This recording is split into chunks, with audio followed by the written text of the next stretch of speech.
and welcome to Art at Home, Clay on a Tray, a series of online pottery workshops from Leamington Spa Art Gallery and Museum, suitable for all ages. So hopefully you've ordered your bag of clay. Oh, did you know that's 2.5 stone? So you've got your lovely bag of clay. Now, when you're not using your bag of clay, you need to store it in a cool, dark place. And you also need to remember to do it back up again and check that there's no air in it. So today, by way of an introduction and as a chance to get to know your clay, we're going to be making Mr. Mousey. So here's one I made earlier. Here's Mr. Mousey. There he is. That one's called Gordon. And he's going to help teach you some very basic pottery skills. So you've got your bag of clay, we're going to open it. Now I normally use a wire, but today I'm going to use string to cut my clay because that's what you might have at home. So you need just about a palm-sized little lump of clay like that. Now, get into a good habit early, cover your clay back up and keep it safe. So you've got your palm-sized piece of clay and we're going to turn that into a mouse. I've got several examples in front of me at various stages.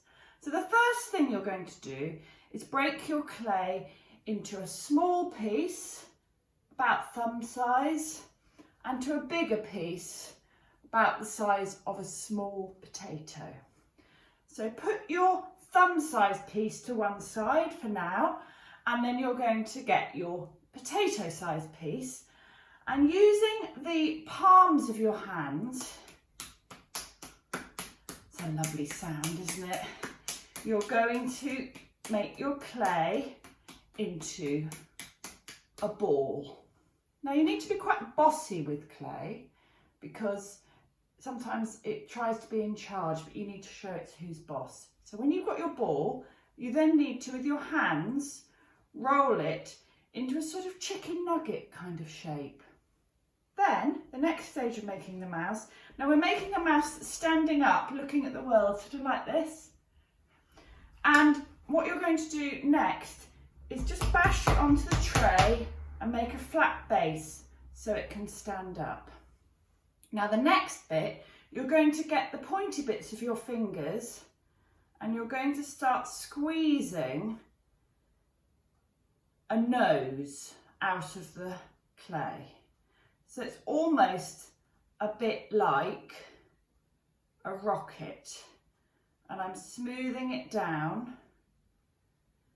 Now you don't need to spend ages on this. You'll find that clay actually, if you work on it for too long, gets tired. Learning pottery is actually about repeat learning. So have a go at one, then try another, then try another. So the first stage is to have this shape. So I hope you can all see that shape. It's the nose slightly pointing forward. Then, at this stage, you're going to get your thumb-sized piece of clay and you're going to start adding extra body features and accessories to Mr. Mouse. So the first thing you're going to do is get 2 little balls. 1, 2, and for the purpose of this video, I'm going to do it double-handed, which I think is quite skilled. Make 2 nice flat bits for the ears. Now, the one lesson that I want you to learn today is sticking 2 bits of clay together. Now, if I put that ear there now, it does stick, but as it dries, it will just fall off. So there are 2 ways of joining clay. You either need to blend, or you can use a scratch and slip method, and we can use a toothbrush and some water for this. So you dip your toothbrush in the water, old toothbrush obviously, and then you scratch the surface to increase the surface area on one side that you're joining. And then you get your other ear and you scratch the bottom of that and then it almost acts like glue. You can join the ear on. Then you need 2 little balls for some feet. I'm going to show you one. So little ball, smooth it on. Then you can add some toes.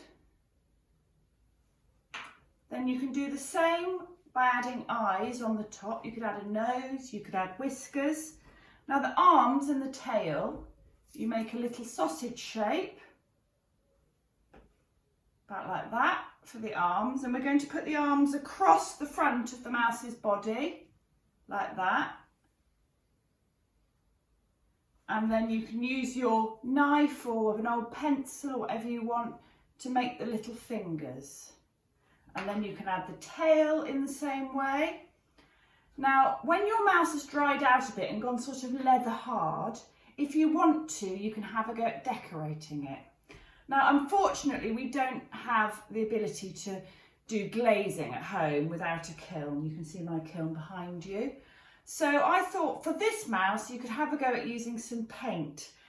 Paint from old test pots would be ideal. And when your mouse is sort of leather hard, you can paint it and decorate it with emulsion paint. Now, I've made lots of different mice this morning and I've had great fun. Enjoy repeat learning, and I look forward to seeing you again for lesson 2. Thank you.